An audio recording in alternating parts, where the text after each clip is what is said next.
Hello friends, let us see another example, another previous year gate question.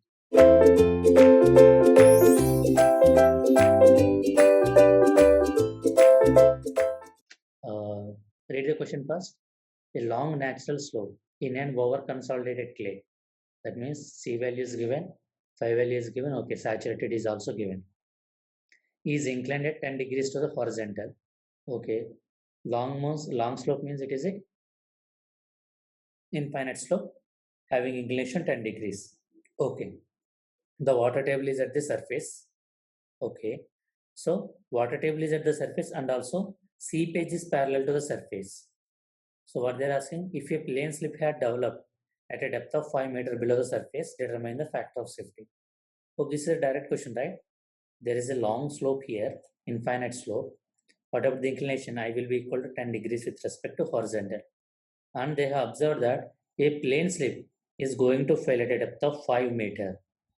And also they are saying that water table is at the top surface and also seepage is flowing. So what is the factor of safety?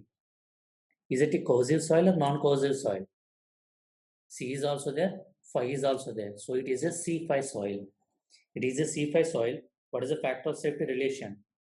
That too, your seepage is parallel, is up to the surface. So what is the factor of safety relation? C plus normal, always you have to take the submerge, gamma dash into H into cos square I into tan phi divided by, here shear stress, always you have to take the saturated, gamma saturation into H into cos I into sin I.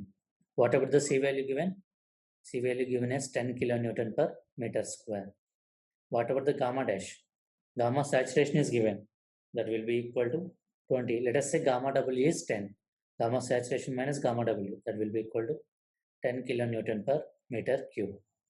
And what is the given data? Phi value is given. Yeah, phi value is also given as 25 degrees. So here they tell you gamma W take 10 kilonewton per meter cube. Otherwise, you have to take 9.81 only. So whatever the H is given as 5 meter. Now substitute in this equation, then you will get the answer as 1.90. So if you substitute all these values in the equation, then you will get factor of safety will be equal to 1.90. So what is the correct option? B. So it is a direct formula question. So only the thing is here you have to include the cohesion value and also as seepage is parallel up to the surface. Remember these parameter gamma dash and gamma saturation. That's it. Thank you.